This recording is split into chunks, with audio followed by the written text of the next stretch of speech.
Good afternoon. My name is Alan Rudolph. I'm the Vice President of Research, and welcome to the Aspire series, where we bring in really fantastic people on campus that have import across campus to speak to us and spend a couple of days talking with us about their expertise. And it's really a pleasure that I get to introduce Paul Stockton today. And this particular event is also co-sponsored with our Department of Computer Science and the Energy Institute, which Paul spent the day out at the powerhouse, and tomorrow we'll be spending time with our computer science colleagues. And that's really great. It's part of what we'd like to do in bringing folks here and giving them the broadest chance to get to know us, and we get to know areas of interest from folks coming to Colorado State. Paul, I had the fortune of meeting a short while ago, introduced by a colleague, Richard Danzig, and Paul and I met, and it became clear that it was a great opportunity to bring him out here. Paul's career really has been focused on national security interests, now ever more in our radar, especially around things like resiliency, around urban infrastructures. And Paul's real focus of his thinking and practice and writing, and he's done a lot of publications. I encourage you to look at his writings. He's been prolific in thinking about energy systems and how we think about resiliency, not only in the context of natural disasters, which of course present us with some of the same challenges of resilience and recovery, but about adversarial intent and thinking about essentially both large peer competitors like Russia and China, as well as more asymmetric threats from smaller groups or individuals who might impart damage to systems, especially energy systems. And Paul's spent his career thinking about that in very important ways, both in the government service and the academic career, which I'd like to summarize just here briefly before letting him take the stage. So Paul, his academic background is in Harvard and Stanford, where he was trained in PhD in government at Harvard, and then went on to Stanford in his academic activities with a very nice time spent at the Naval Postgraduate College, where he also ascended in some of his thinking around international programs, international studies for the Naval Postgraduate School. He then became more formally involved with the Obama administration and as Assistant Secretary of Defense at the Pentagon, where he again brought some of this thinking and practices to the defense operations, which really are critical in terms of thinking about resiliency and the issues the Defense Department faces in protecting assets for the United States and thinking about adversarial intent. He's serves on a number of boards of distinction, and where these thoughts and activities continue to extend. He's currently working in a consultancy way, but very much involved both in thinking and helping academic institutions like George Washington and others, but also still advising Department of Homeland Security, working for DARPA, and working very actively in government. His appointment at Stanford before leaving for government was a senior research scholar in the Center for International Security and Cooperation, CSAC, and then brought that experience to the Obama administration, where he made a significant impact during his tenure there. So with no further ado, it's a real pleasure to introduce Paul Stockton today, who will speak to us on strengthening cross-sector resilience.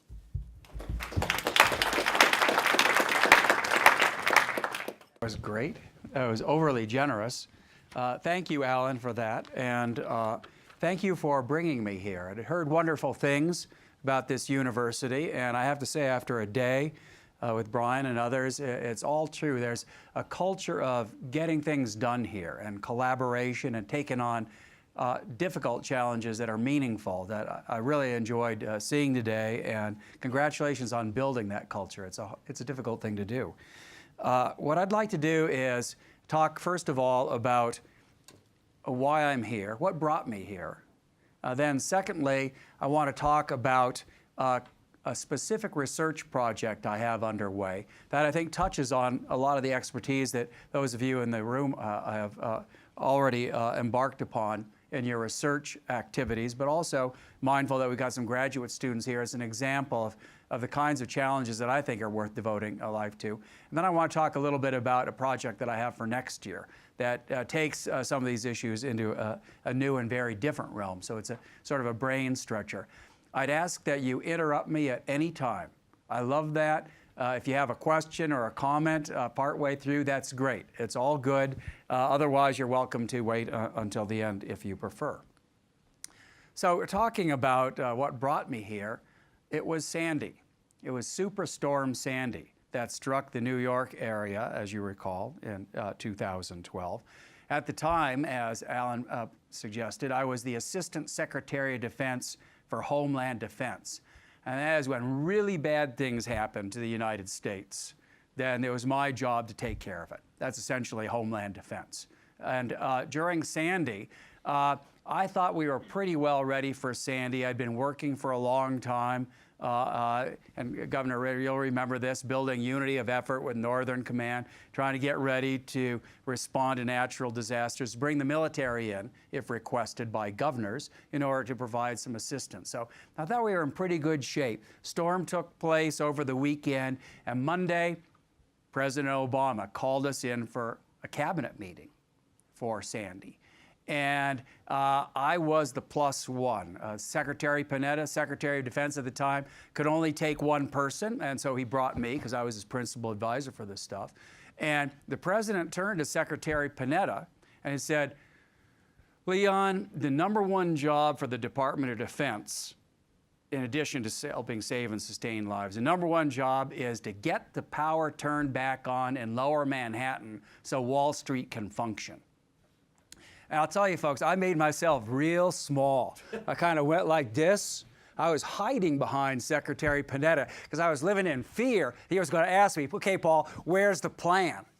Where's the plan to help Consolidated Edison and the electric power grid restore power after this terrible incident? What is the Department of Defense going to do when the Commander-in-Chief is telling us what to do? Well, there was no plan. There's no stinking plan. So desperately, we cobbled together opportunities to support the restoration of power using big C-5A transport aircraft to bring bucket trucks and other power restoration equipment from the West Coast to where it was needed in the New York, New Jersey area. All kinds of support on liquid fuels to make sure that millions of gallons of gasoline were brought up to be able to have cop cars and ambulances be able to function because the Colonial gas pipeline went down. This was a big wake-up call for me. I'd always thought that infrastructure was important, but it was clear, something I woke up to that you already know. Energy, both electricity and the flow of fuel on which electric power generation depends, it's foundational to everything in the United States. It's foundational to the economy, not just Wall Street, but every business here in Fort Collins. It's essential to national security. Defense installations need grid-provided power. Emergency power is never going to get the job done. And of course, public health and safety. Because again, hospitals have emergency backup power generators, but after a few days, they're going to break down, aren't they? So the resilience of energy systems is absolutely fundamental to our ability to function as a nation. And when I left office, I thought, okay, this is what I want to devote my life to now. I'm going to go and do some studies. I'm going to figure out what I'm going to focus on. And energy resilience is what I chose to tackle. But a little bit different from Sandy.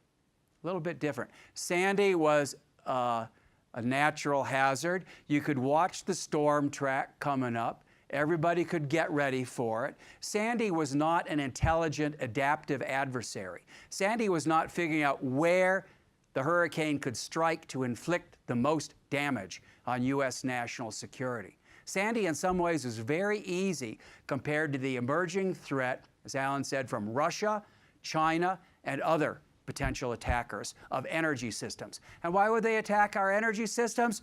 Because they've figured it out too. It's foundational for U.S. national security and the economy. The way to take down the United States is not to attack the forces we have deployed, but attack the infrastructure, especially infrastructure on which the United States depend. deeply asymmetric strategy that our adversaries can adopt.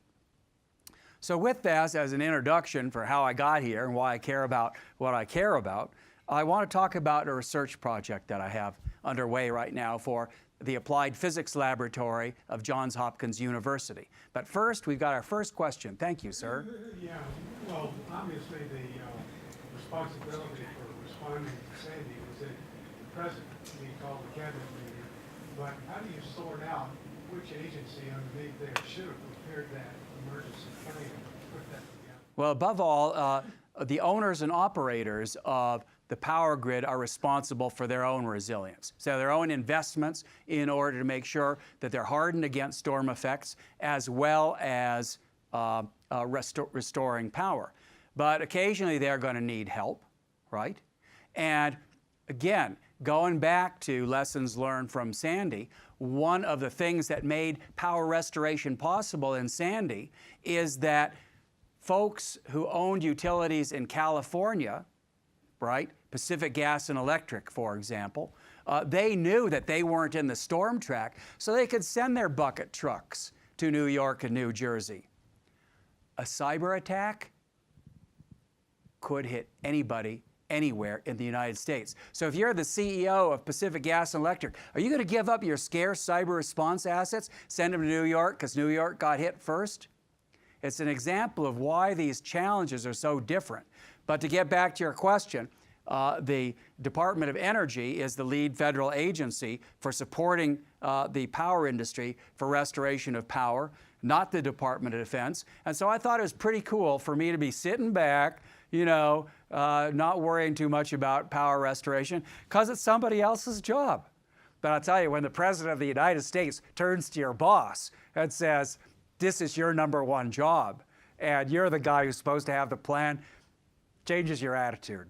And so that is the long answer to your very good short question. So let me talk about the project that I have underway. I've prefigured it a little bit. I'm concerned not only with natural hazards, and they are very important, a New Madrid seismic zone earthquake. New Madrid seismic zone runs along the Mississippi River, as many of you know. When it last went off at 7.5, I think, 7.8, in 1812, the earthquake was felt in Boston. This is potentially the most catastrophic fault zone in the United States, along with Cascadia, Pacific Northwest, Hayward. So we need to worry about catastrophic earthquakes in the United States. But I'm primarily concerned now with intelligent, adaptive adversaries attacking the United States power grid and energy systems as a whole. So let me start with a threat. And then I'll talk about what the United States is doing about it, and then my particular little research project. There's a risk that adversaries will launch a cyber attack on the United States paired up with physical attacks. Why is that so important? First of all, let me ask, physical attacks on the grid, you've seen substations, you've seen high voltage transmission lines, you've seen the little transformers on telephone poles. Raise your hand now if you've ever shot one of those things with a 30-06. I know we have some folks from country backgrounds. It's a lot of fun if you shoot one of these, starts sparking, gets really pretty. I don't recommend this though, because we're being taped here. Don't ever do that. That would be wrong. But the electric infrastructure gets shot up routinely. The problem is, in the case, which you could Google, of the attack on the Metcalf substation south of San Jose, if you shoot up one of these big transformers, they're as big as a house, right? 765 kilovolt things are bigger than my house. They take forever to replace, potentially months. They're huge things. They're not manufactured in the United States. There's limited stores. Hard to move them. So physical attacks, if you were to launch a physical attack on selected spots in the U.S. power grid, you can create a long-duration power outage. And with cyber attacks, you can attack lots of places simultaneously. For example, every power system has protective relays that prevent power surges from reaching equipment like transformers protect them from being fried. Well, adversaries may seek to gain control of protective relays, be able to reset their settings in ways so they don't function, or they intentionally misoperate. And we saw adversaries gaining control of power grids in the attacks on the Ukrainian power grid in 2016 and 2017, using sophisticated malware to actually take over control of the power grid and misoperate it in order to disconnect substations, in order to inflict physical damage, brick PLCs with wiper malware, kill disk. These are the kinds of things that adversaries can do now with cyber attacks. They can take over control of the power grid and misoperate it to cause blackouts, inflict physical damage. That, paired up with physical attacks against key substations, could cause long-duration, wide-area power outages across the United States. And again, the cascading effects of this on the economy, national security, and public health and safety could be devastating. In fact, would be devastating. That's why adversaries are building cyber weapons of such great sophistication. So we've got this emerging threat of combined cyber-physical attacks. What are we going to do about it? Well, fortunately, Congress, a year and a half ago, enacted a new law. It's called the FAST Act, and that's the focus of my research. So let me do a little bit of a deep dive in the kind of work I'm doing and how it relates to the research underway here at the Powerhouse, in the Computer Sciences Department, many other places across campus. In the FAST Act, Congress gave the Secretary of Energy, which is in charge of power restoration, support to industry, the authority, if the President declares that there's a grid security emergency, gave the Secretary of Energy the authority to tell the municipal power company here, or rather Rawhide, the bulk power system that provides high voltage transmission that serves then Fort Collins, gave the Secretary the authority to tell these power companies to do anything that the Secretary wants, anything the Secretary believes is necessary to protect or restore the reliability of the bulk power system. Anything. Anything. It's a huge, sweeping grant of authority to the Secretary of Energy. Now, anybody remember, some of the old people like me, or remember what Ronald Reagan said? What are the 9 most frightening words in the English language? I'm from the government, here to help you. Say that louder so everybody can hear. I'm from the government, here to help you. Exactly. I'm from the government and I'm here to help. The Secretary of Energy, he's from the government, and he's here to tell power companies who have the best knowledge of their own system topographies, who understand power operations in a way. I love Secretary Perry, but come on, he's not a power engineer, right? Secretary of Energy now has the authority to tell bulk power system companies what to do. He's telling the cow how to eat the corn. And you can imagine how important it is that Secretary Perry gets it right. So the Congress in the FAST Act gives the Secretary the authority, but doesn't say one word about what the Secretary might actually do. Doesn't talk at all about what these emergency orders would look like. What would the Secretary actually tell Rawhide what to do? Nobody knows. The Department of Energy hasn't said a peep, and they're worried about it. They're thinking about it. So is the National Security Council. So is lots of people in industry. But no one has said yet, what are these orders going to look like? That's the study I'm writing. That's what I'm doing now. I'm walking the plank, and I'm proposing what emergency orders ought to be issued by the Secretary of Energy when the power grid is under attack by Russia, China, North Korea, Iran, you make the list, but especially Russia and China, potentially, because they're so high capability. So, what are the 3? Yes, please.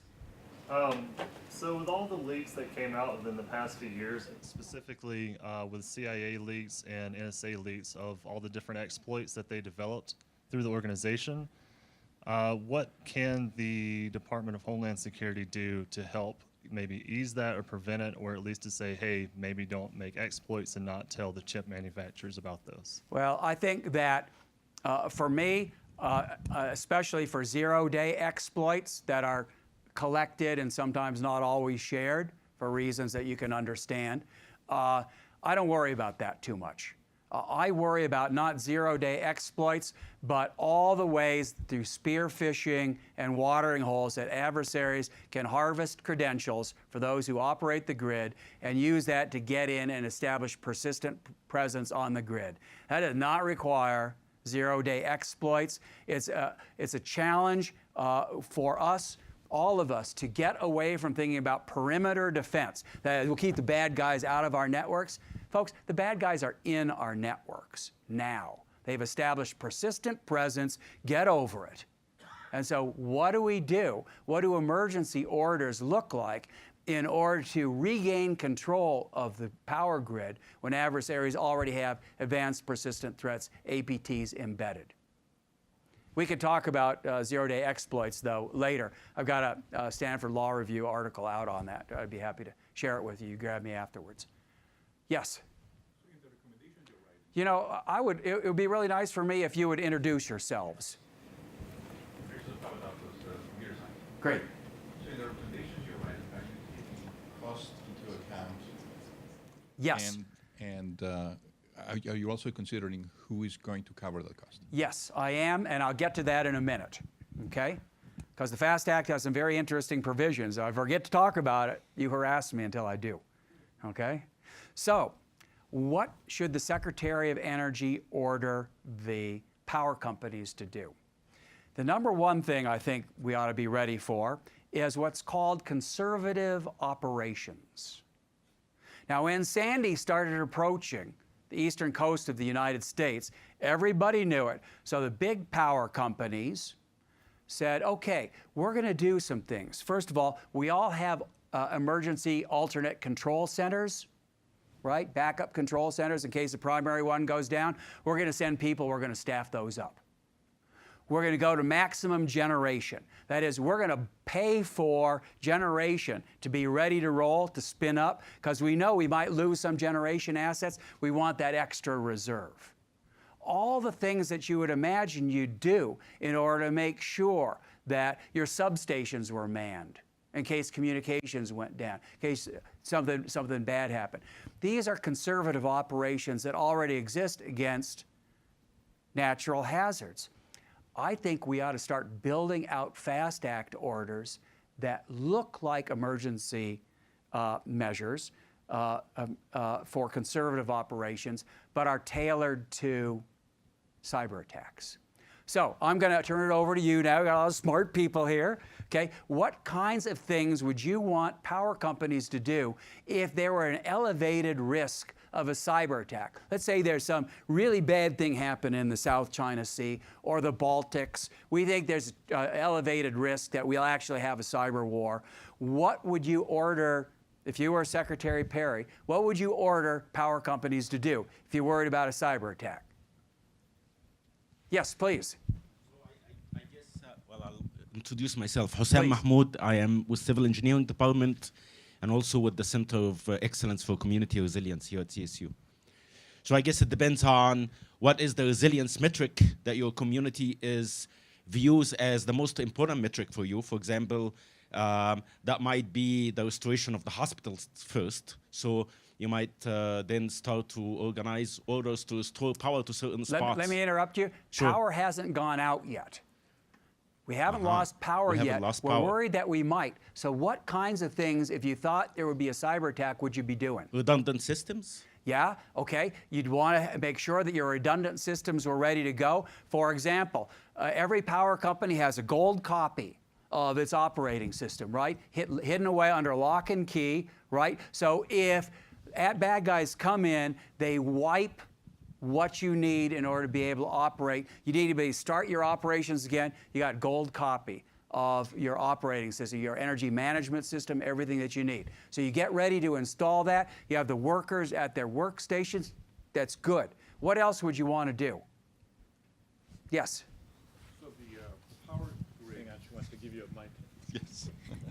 Sorry. So I'm not going to introduce myself again. So the power grid, I believe, is notorious for cascading failures. Because if a particular system Very goes down good. and there's a power surge or a power reduction, then a lot of systems tend to fall Yeah. after the other. So there's this danger of cascading failures in the power system. So the thing that I would Yeah. do is put safeguards to avoid these cascading failures. Yeah, and as I'll talk about later in the presentation, one of the most extreme measures you might take is segment your little operating area from the power grid. Very important work, valuable work being done here at CSU on how you segment from the grid and establish an independent power island. That's something, if you were really worried about cascading failures, as occurred in 2003, if you thought the adversary would create that, you might want to, let's have some plans. If things get really bad, we'll separate into power islands. And then, as you point out, make sure that we sustain the flow of power to regional hospitals or water systems or whatever you think is really important. One or two more ideas on what you would do. Yes, sir. My name's Rick Whitner. It would seem that the communication between the different elements of the power company would be important to make sure you maintain and have the redundancy and keep that going. That's right. So if the adversary cuts your power off, communications might go down, right? Cell-based communications might be interrupted. So you want to be able to have your backup communication system, push-to-talk radios, everything else. You want to have that ready, and you want to have people deployed to substations in case your SCADA and EMS systems go down, right? You want to be able to manually control the grid, get people out there to do that. So you can imagine what these orders for conservative operations would look like. One of the other things that's interesting about conservative operations is they're only really good if you implement them before the attack occurs. How are you going to know the attack is occurring? The FAST Act says before you can issue these orders, the president has to declare a grid security emergency when an attack is underway or imminent. How will we know that an attack from Russia or China is imminent? Any ideas? Imminent. Kind of a preliminary question. Who wrote the FAST Act? Oh, Congress. I know, but The energy committees. those Congressman staffers in there. Upton and others. So there's a big, big challenge here, figuring out what are the criteria, what are the thresholds that you would use, that the president and the National Security Council would use in order to determine that a grid security emergency was imminent, right? That is a big challenge. And if you look at some of these conservative operations, they wouldn't have any effect on normal service, right? You'd still be able to serve hospitals and everything else if you were to deploy people to substations. If you start doing the hairball stuff, like establishing power islands and prioritizing the service to military bases instead of Granny at her dialysis center, now you're talking about very scary stuff. So determining that an attack is imminent, wow, that is a big policy challenge. I'm going to make some recommendations based on the ICS kill chain, which we could talk about in the Q&A. There are some ways of establishing criteria. I'm going to recommend how the Department of Energy might build this out. Yes? I have a related question. It is based on, I have already introduced myself to you. Yes. So I'm Indrajit, a professor in computer science. So one of the problems that I'm looking into is very related to what you said. So what I'm concerned about is, obviously determining that a cyber attack is imminent is very important. But I think a related issue that we might face is somebody faking a cyber attack happening. Absolutely. Then we might take the wrong decision. You just stole my next talking point. Okay, so I'm Because actually if, working. Yeah. If we're going to start taking measures that disrupt normal service, right, which we might want to do in order to protect the grid, then why wouldn't Russia or China spoof us? Not just hide the fact that they're about to attack the grid, which they will do, right? They'll have every incentive to launch a surprise attack. And they're already on our networks. Remember, that's our working assumption. But they could spoof us. And we do all crazy stuff, and they just sit back and go, ha, ha, ha. Dumb Amerikanskis. we don't want to look stupid, and we don't want to put lives and the economy at risk by interrupting normal, reliable grid service because we've gotten a false, fake, intentionally fake warning from abroad. So when we design conservative operations orders, we need to think very hard about what are the triggers and thresholds. So I think one of the things that we have to discuss is, how we can contain a cyber attack. So which is imminent. We are seeing some signs, but I think the first thing we should do is come up with measures so that we make sure that it does not spread much. Okay, so now we're into the second realm. Okay, so we talked about conservative operations that we take before an attack occurred. Now let's move into the second realm. I call them extraordinary measures. These are things you'll do when there's a cyber war, when you're under attack, when there are serious grid instabilities, voltage collapse, all the bad things that we don't ever want to be happening, right? They're happening. So what do we do to limit the damage? Here, I think we need to take some pages out of existing grid owner and operator playbooks to have load shedding. If we don't have enough power generation to match the load that is out there, you might want to start turning off the power.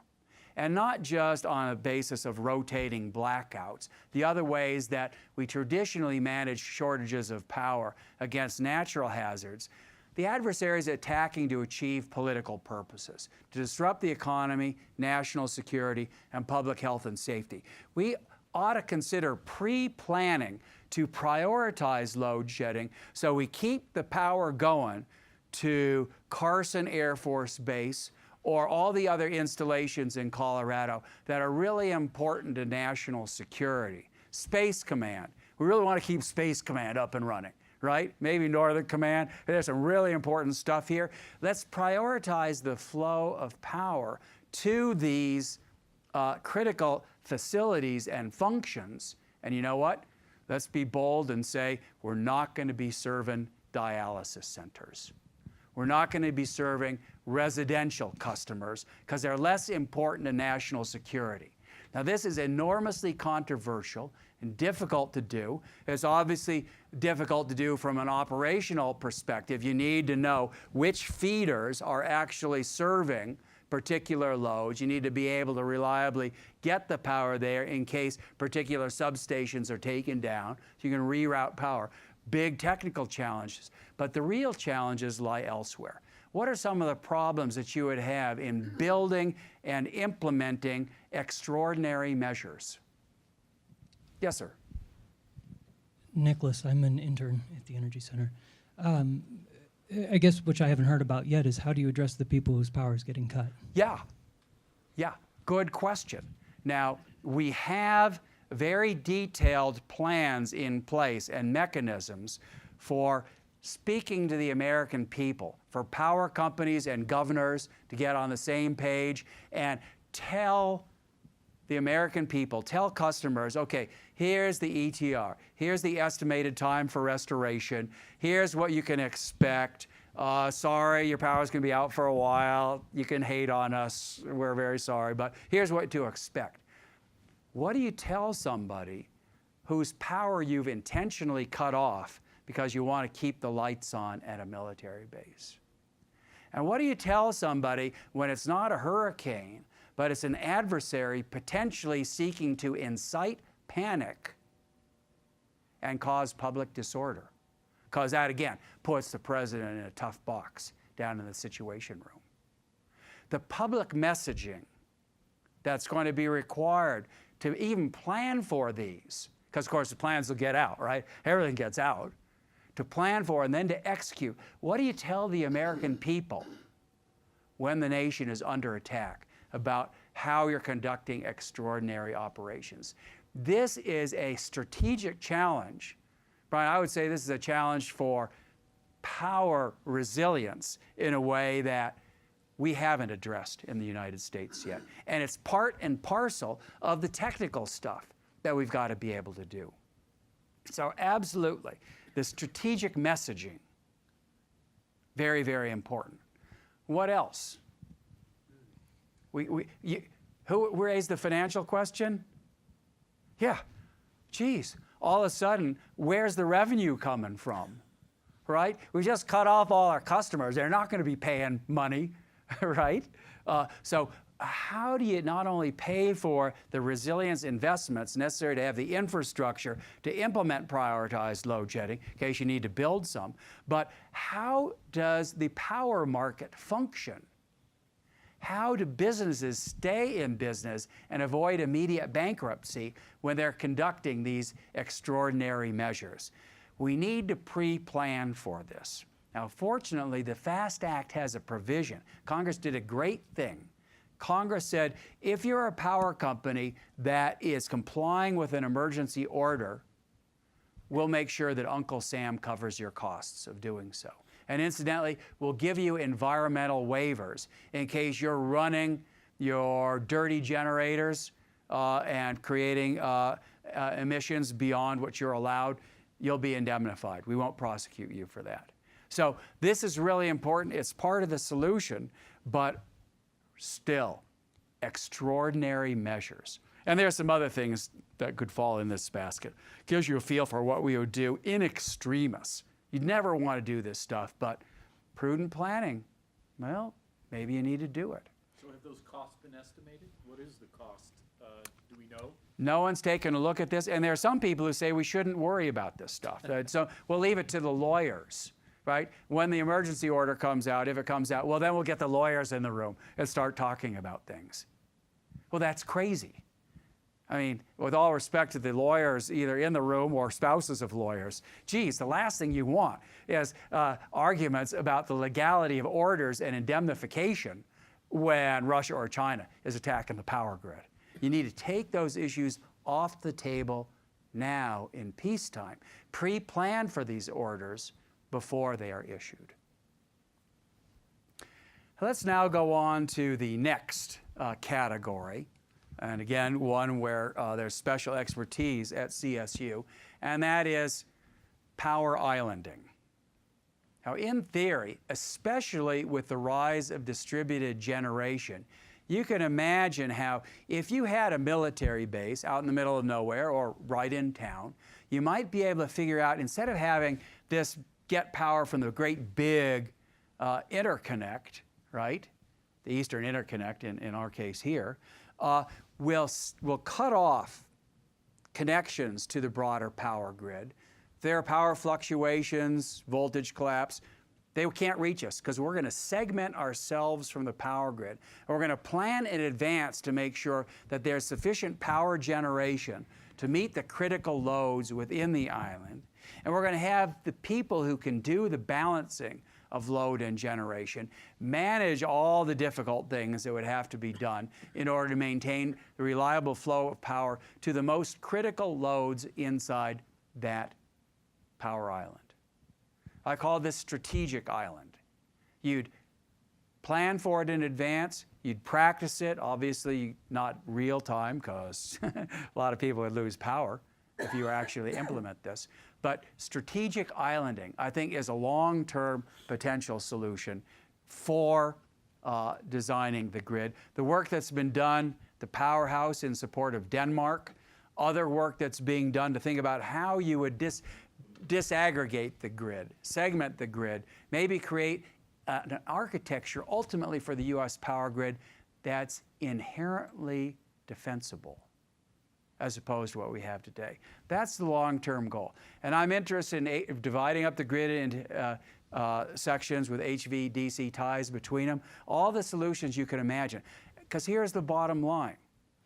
The U.S. power grid, the three big interconnections, grew up at a time when there was no threat except from Mother Nature. So it would be a miracle if somehow we ended up with a grid architecture that was resilient against cyber weapons that had never been dreamed of. There's no chance that we have the grid that we need today that's optimized for security as opposed to reliable service against natural hazards.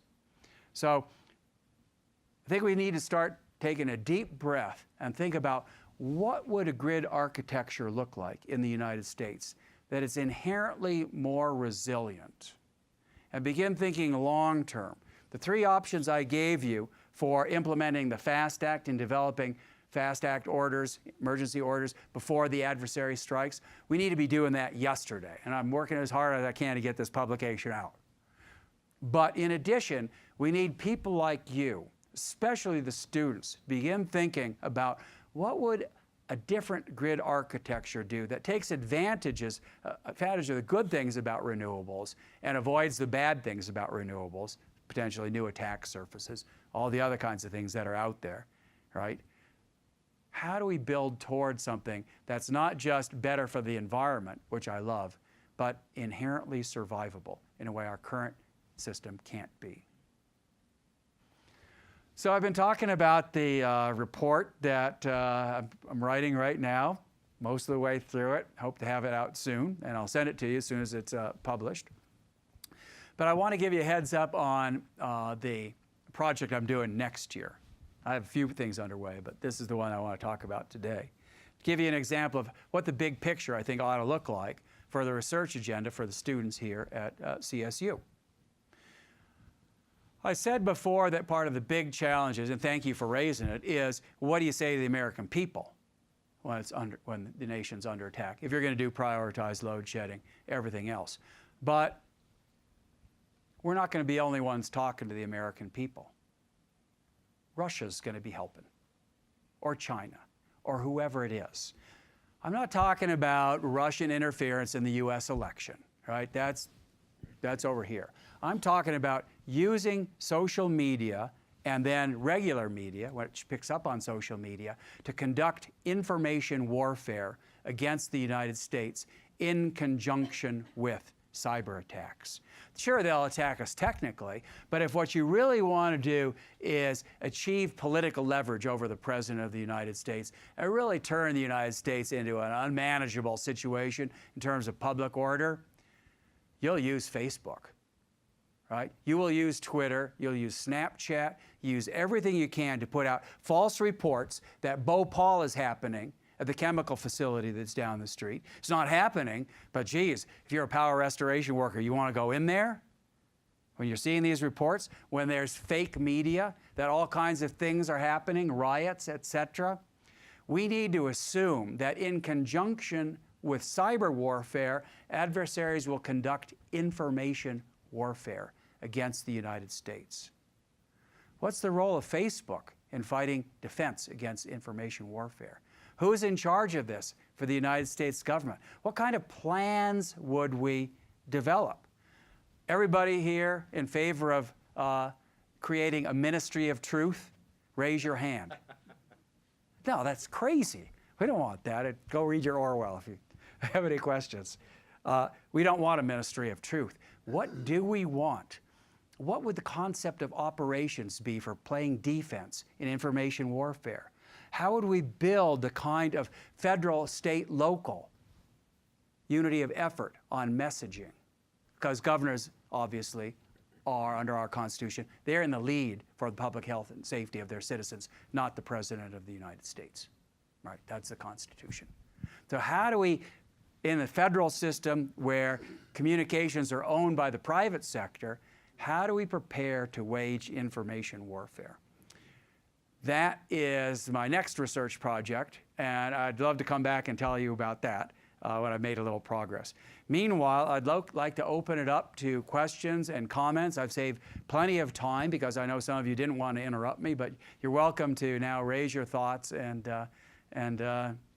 take it wherever you want. If you want to talk about other things, the topic was cross-sector restoration. I've got another project, but I chose to talk about this one. Yes, please. All right, Ian Greenwood, I'm a criminologist, PhD student. I guess the question goes to the last statement you made about information and the information war. I guess as an extension, what do you do when the power is out and there is no more social media? How do you control civil unrest and deal with civil disobedience, let alone letting out the largest population of prisoners in the world, because the electronic control systems and food systems will no longer be available? Well, first of all, we shouldn't have the largest prison population on the planet per capita. So that would be a good thing.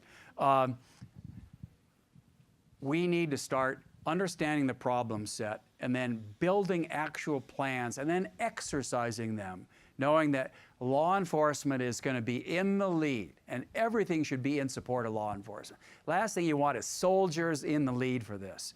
I used to own defense support to civil authorities. You never want the Department of Defense to be taking the lead on something like this in the American homeland. That's a terrible idea.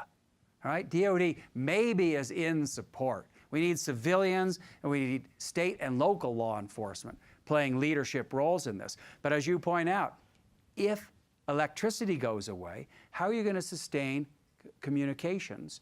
And what is the message going to be? Because the bad guys will be trying to get inside of that if you can message. So big, big problems. Law enforcement has got to be part of the solution set. Yes, sir. So I guess very, very interesting stuff. So your last piece on social media, brings back some memories from the uprising in Egypt in 2011 and how the social media was used extensively to actually orchestrate what happens in the country. China, for example, once the protests started in Egypt, they actually shut down. You cannot Google the word Egypt. You'll Google it in China, nothing comes up. They shut down YouTube and Facebook, and they kind of we can do that here, right? Potentially, but maybe we can't. So this is a very interesting point. I have a question now in relation to the imminent attack you talked about earlier, and I was wondering, in your possible scenarios to determine when attack might take place, have you sort of consider the idea of multiple hazards? And we do that a lot with structure type of analysis, where, for example, they will strike right after you recover from a hurricane, or once you're hit by a major natural disaster, coupled with some sort of cyber attack. And I wonder if some of these scenarios you're considering. Absolutely, and it's no secret. My staff could tell you, when Sandy struck, the first thing I made sure of was I got a hold of understanding what's happening to defense critical infrastructure and the most important defense installations that might be in the storm path, might be disrupted. I wanted to make sure all that stuff was okay and that we were ready for it. Because obviously, not only can natural hazards strike, but the bad guys are watching the storm track too. So we have to be ready, as you point out, for the risk of multiple hazards. Although I would say, for the reason that I described at the outset, combined cyber-physical attack, those two things taken together have synergistic effects that we could talk about another occasion. Right? The sum is greater than the two parts. So if we... Okay, introduce yourself. I had a chance to meet you. Sure. I am Dave Markman, a PhD student in biology, oddly enough. If we assume that U.S. infrastructure is antiquated and adversarial nations have compromised our infrastructure systems, they're in our networks, which I totally think is plausible. My question is, why do you think we haven't seen any of these sorts of attacks actually manifest yet? Ignoring the potential for the information warfare type attacks on Facebook and that sort of stuff, but these more serious power system type attacks or compromising nuclear systems or anything like that, what do you think is one of the reasons, if they are so compromised, why we haven't seen anything happen thus far? Well, first of all, the question of if they are compromised, anybody who has questions on this, Google the recent report by U.S. CERT on the Dragonfly campaign, which is ongoing, right? That's it. It's ongoing, and you'll see lots of clever ways that they're establishing persistent presence on our network. So that's over. That's not conjecture now. In terms of what to do about it and why adversaries haven't attacked, why would they attack? There hasn't been a reason, and I'm praying, of course, along with all of you, there'll never be a cyber war, and that we'll be able to resolve all our disagreements with Russia, China, every other country, Iran, peacefully. That's got to be the way to go. But I do believe, and it's part of the argument I'm making in my paper, that if we're able to strengthen the resilience of the U.S. power grid, if adversaries have doubts about whether they can achieve the goals they have in attacking the grid, that might make them less eager to attack the grid if the chips are down. It's called deterrence by denial. Rather than threatening retaliation, we take away some of the upside potential. We take away some of the incentive by making ourselves inherently resilient against attack. They can't achieve what they want, maybe, or at least they'll have greater doubts because we have these emergency orders ready to go. And because we have the communications strategies that we're going to need. Makes attacking the United States if the chips are down in the South China Sea or wherever less attractive. Big deterrence value here that I think ought to be in the forefront. Nobody wants war. We need to do everything we can to reduce the risk of war. Building the resilience of the U.S. power grid helps do that. And that should always be the touchstone. What does it take to reduce the danger of war? If I may add a quick follow-up, real quick, just It's up to this nice lady with the... that makes a lot of sense for the traditional state adversaries, but what do you think? Do you think your answer would change when considering more decentralized, independent actors? No. I think it's even more true. You can't deter al-Qaeda by threats of punishing. What are you going to do? Take down their power grid?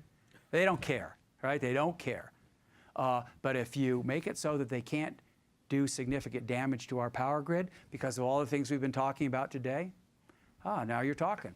And I don't care if they attack the grid. Or I care, but I care a lot less. So it's even more valuable against terrorists than it is potentially against state actors.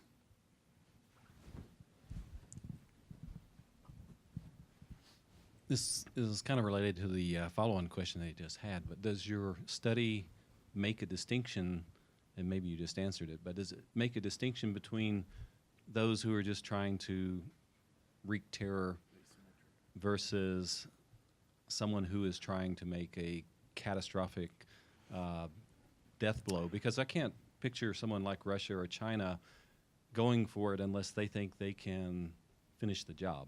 Well, that's an important point. And old people like me, some of you will remember General Curtis LeMay, wonderful guy, Strategic Air Command.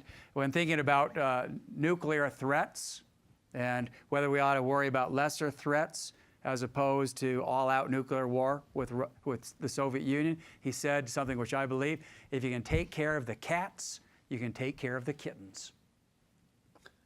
I'm worried about taking care of the cats. I make the argument in this study that we ought to be focused initially on the risk of cascading power failures across the United States by the most sophisticated of adversaries.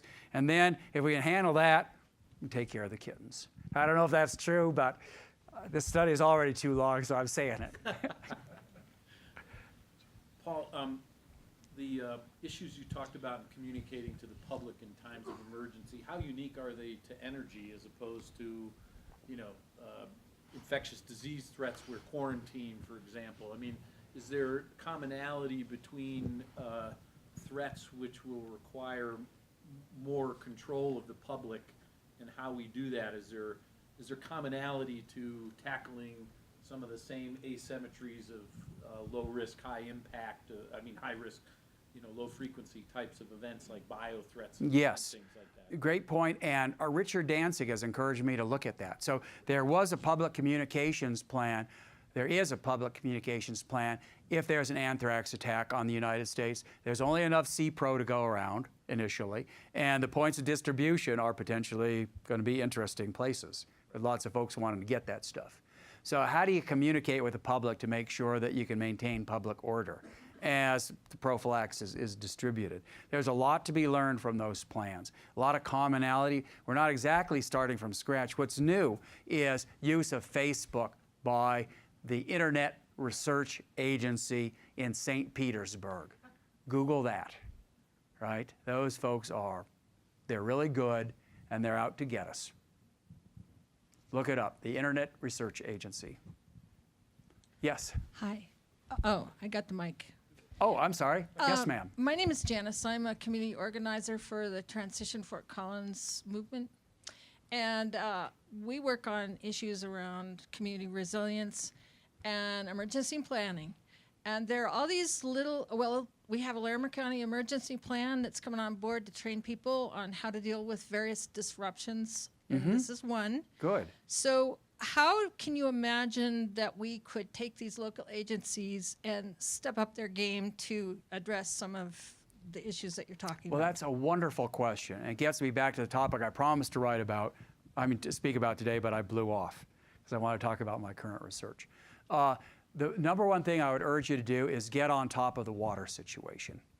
Because if we lose power, and there's a long duration outage, anything for a week more, then you're going to have, I would guess, problems with your municipal water and wastewater systems being able to treat water and pump water, because pumping water takes electricity. Presumably they've got some emergency power, although you might want to take a look at that, because I know nothing about the municipal water system here. But you can go for a long time, especially somebody like me. Yeah, I can go for a long time without eating. Probably be good for me. No water, sad face time. No wastewater treatment, get disease surprisingly fast. No water in this building, we all evacuate because there's no fire suppression. Fire code is going to make us leave. True in the Pentagon also, right? I always used to say, working in the Pentagon on a nice day, that's tough enough. No sewerage in the Pentagon, the adversary gets a mission kill. Everybody's out of there, right? So from a community preparedness perspective, I would talk to your colleagues, your emergency managers, your water system managers, make sure they've got some emergency power capabilities, see what kind of stored fuel they have on site, because resupply might be problematic, and start thinking about what are the plans for drinking water on an emergency basis. Is there a way, for example, to, I'm fine with the drinking out of the, what's the river here, the Catch the Poodle? Is that right? That's not quite right, I don't think. But whatever it takes, I think you're probably in pretty good shape here. Las Vegas, Phoenix, really tough, really tough. So start with water. That's always where I would begin for community preparedness. And of course, families taking care of families, taking care of your neighbors. That's the basis for resilience for long duration power outages. You just got to be family ready. I have a water filtration pump. I use it for backpacking. I'm good to go with Pimmet Run. My little creek, as Alan knows, by my house. We're going to have water in the Stockton family because I backpack. Brahadishwar, Computer Science. I just have a question. I'm trying to find the link between cybersecurity and resilience.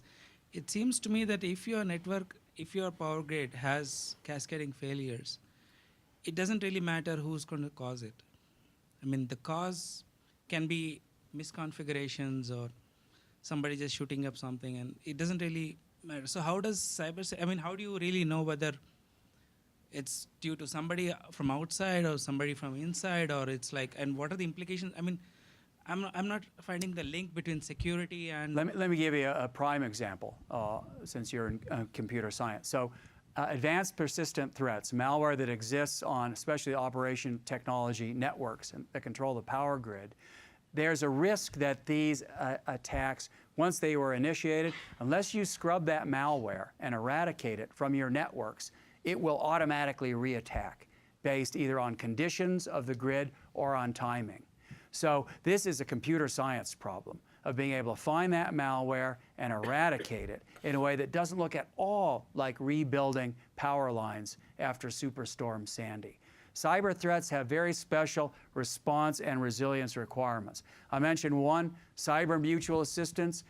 Are power companies really going to be wanting to share their stuff, their OT technicians, with another utility when they could be next? There's all kinds of things that are cyber specific in terms of resilience challenges. But as you point out, there are some similarities across sectors. I mean, increasingly, natural gas systems, they're run by industrial control systems and SCADA systems, water systems. You don't have people going out running pumps, right? It's all done by OT systems.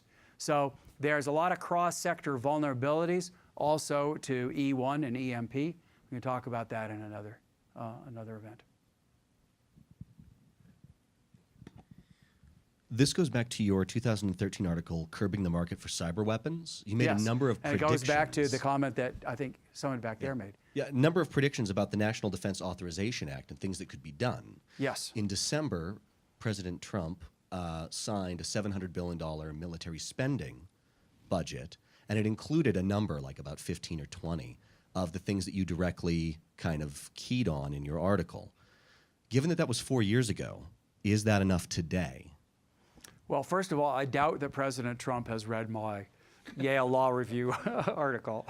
I think there's growing consensus that we need to do a better job of dealing with the Wild West market that exists in the dark net for the sale of very sophisticated cyber weapons. Anybody can buy destructive malware now if you got enough money.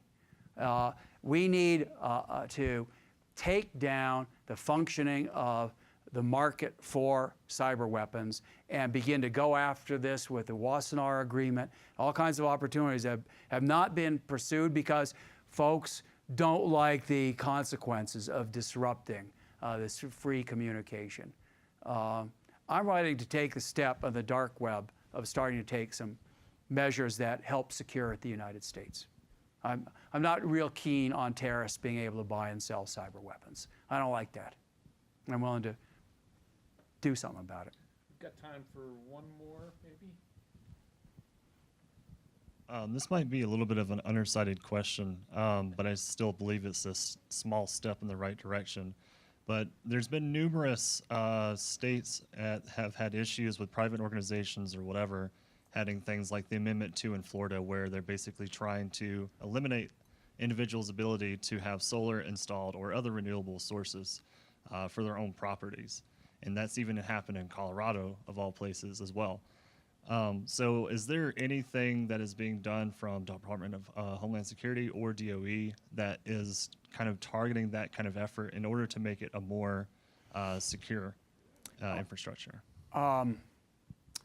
I don't know a lot about this. I do know that there are some attack surfaces, smart inverters, a manipulation of smart meters, that all of this has gone together in the modernization of the grid. I think people are increasingly concerned about this. I think it's an opportunity to take the terrific expertise of CSU in understanding how grid modernization and incorporation of renewables can go forward in a way that's secure. But this is an area of emerging interest for me, and I'm sorry I don't have a lot to offer on it, but I sure do want to work. Before we quit, Governor Ritter, you get the last word. Okay, well, it is about who pays for it, and I think you've alluded to it a little bit tonight. So the way we pay for the build out of infrastructure, whether it's power generation or even transmission lines, is typically through recovery mechanisms that customers pay for. You know, if it's a utility commission, it's called rate basing. Mm-hmm. Sometimes it's a municipal utility and they add it to a tax bill. If it's a rural co-op, they just figure out what the price that is and add it to their customer's bill, and it's not really regulated. But it usually flows back from a customer either through their electricity bill or in some respects through taxes, municipal utilities. If we don't have, you know, if a utility commission doesn't really want to do that, they don't want to do redundancy or grid islanding or grid modernization and make cybersecurity part of that, then where does the money come from? And particularly, where's the money come from if the federal government hasn't demonstrated an interest in spending money on this either? Well, first of all, community organizers need to be talking to their PUCs, their public utility commissioners, get serious about investments. But I'm going to throw back a question to you. You know, the typical way that PUCs decide whether an investment should be eligible for cost recovery is you do what's called cost avoidance. So if you build a seawall high enough around a substation, and you know the probability that you're going to have a surge, a storm surge, you can say, yeah, it's worth it to build that seawall higher because then we can avoid the cost of having to repair this equipment when it starts frying because it's been flooded and the things are still energized. So cost avoidance. What do you do about cost avoidance for a cyber attack by China on the United States? what's the probability that China is going to attack the United States? I can tell you what the probability is that the Catch the Poodle River is going to flood and wipe out, some of the buildings here, right?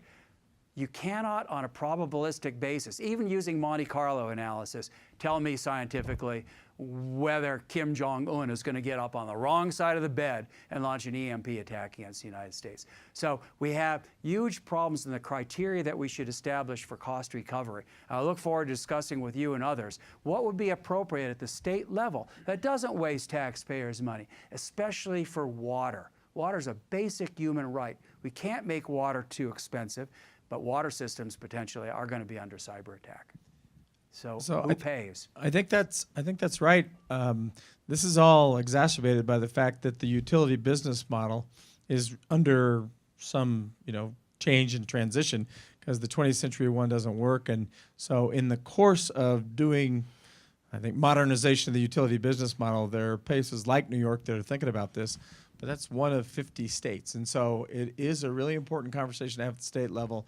And I don't hear at the federal level in their conversation about infrastructure that they are going to put up money for grid modernization as a part of that. And it would be kind of the time to do that, it seems to me, to solve some of the things you've challenged us with tonight. That is a great topic for a PhD student looking for a thesis topic or honors undergraduate. So everybody get with it. That's a great problem set.